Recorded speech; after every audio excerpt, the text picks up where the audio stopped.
So I want to go through a video tutorial taking you through how to do part 2 of the diet project.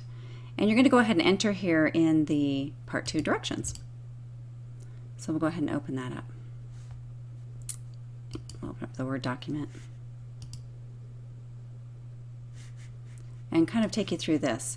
So this first part, I really want to talk about how to do the food record, and then I'll do a second video that goes through how to fill out these reports. But part 2 of the diet project is basically going to entail you recording your dietary intake here for 3 days, and you're going to use a diet analysis program, and I'll show you what the program here is in a second.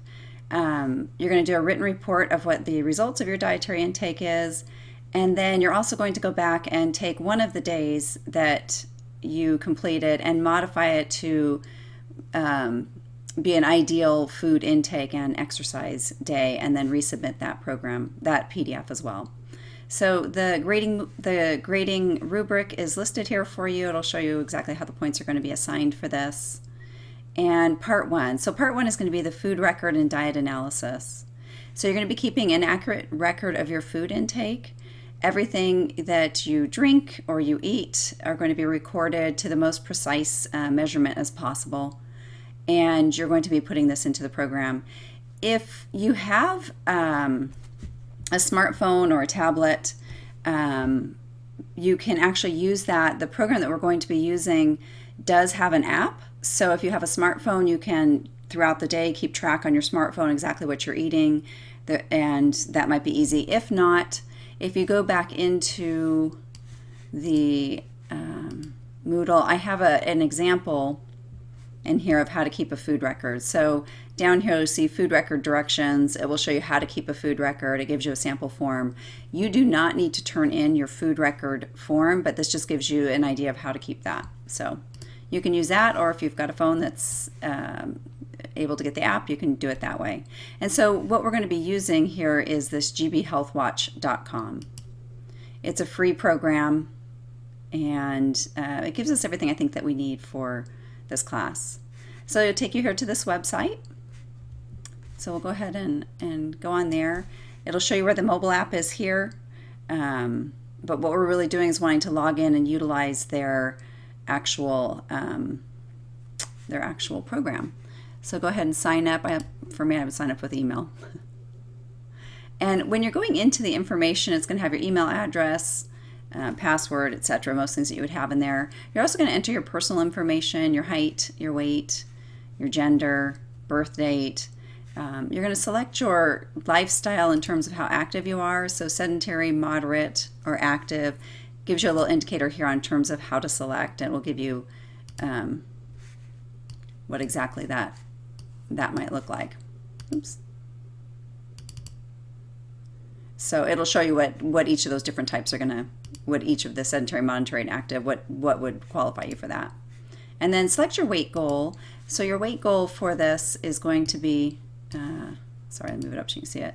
If you're wanting to gain weight, you would click 2 pounds a week. If you're trying to maintain your current weight, all the way down to allow you to lose up to 2 pounds a week. So depending on what your goals are, it's going to determine your calorie intake. So whatever your goal tends to be, you can pick one of these. If you just want to maintain where you currently are, put in your current weight. And then I'm going to go ahead and sign in because I already have an account. So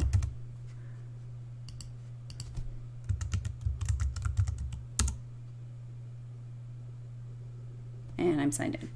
So you'll sign into your account. Remember what your password is. You'll see that it has all of your information. If you need to update your profile because anything has changed, you can do so here. And then what you're going to go to, what we're really looking at with this is going to be the Diet Evaluator. So from this page, you're going to hit, get that off there, Diet Evaluator. And go into Food Log. And you're going to start entering your foods.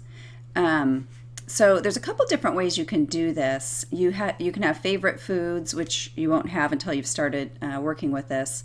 But once you've done your first day, if you go on to day 2 and you tend to eat the same thing for breakfast every day, it's very easy to pick from that. So just to kind of give you an example, I'll put in there breakfast this morning, so eggs. And it will look up eggs. What kind did I have? I had egg whites. And go ahead and add that to my log. and then make sure it has that. The other thing you want to make sure is once you put it in there that you have the right size. Happen to have medium eggs, so I'm going to change that. It's going to change my calorie level. So I took an egg white from a medium egg. And then you're going to go ahead and continue adding on, putting whatever meal that it is that you're having that at. Okay. You can go into breakfast. It will have typical breakfast foods. If you want to search them that way, you can do it that way. So if any of these are similar, I find that using just searching the actual item tends to be easier for me.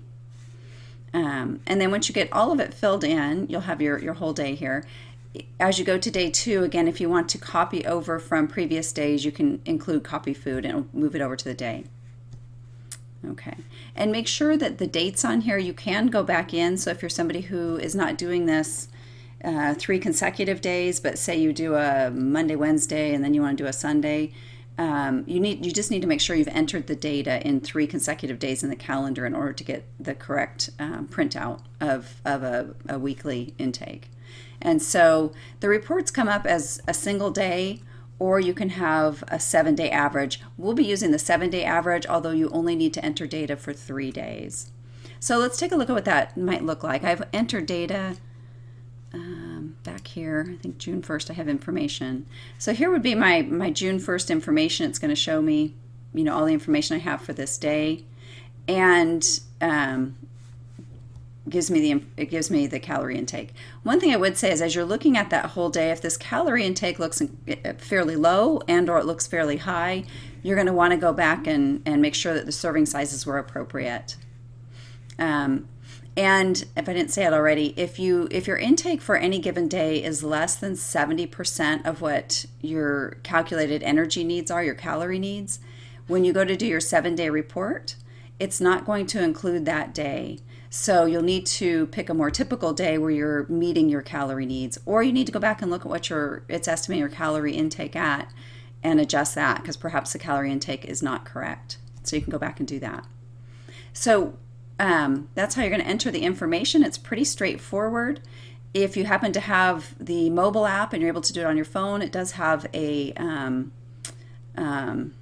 I'm blanking on it, but you can actually read the food itself. It will pull it up and it will show you the information for your specific food. So it has the brands actually listed in there.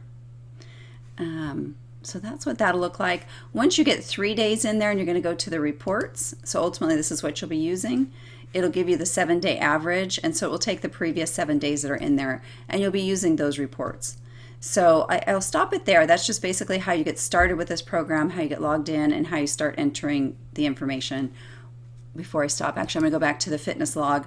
You can also log your activity level. So to become more accurate in terms of your calorie needs, you're going to want to put in what kind of activities that you're doing. So I typically run, so I went for a run this morning, so I would add, although I don't really run, I actually jog, so I would add jogging in there, and then you're going to be able to go in and update and say, I did it for 30 minutes, and it'll tell me how many calories I burned, and then I'm going to save my activities. Perfect. So you'll want to enter both your food and your activity. Always make sure that the date on the calendar is appropriate. I'm going to delete that one because I think I added an extra one. So make sure that the date that you're entering here is appropriate on the calendar, and that it's within a 7-day period of time, so that you'll be able to do your average report. And that's how you'll enter it.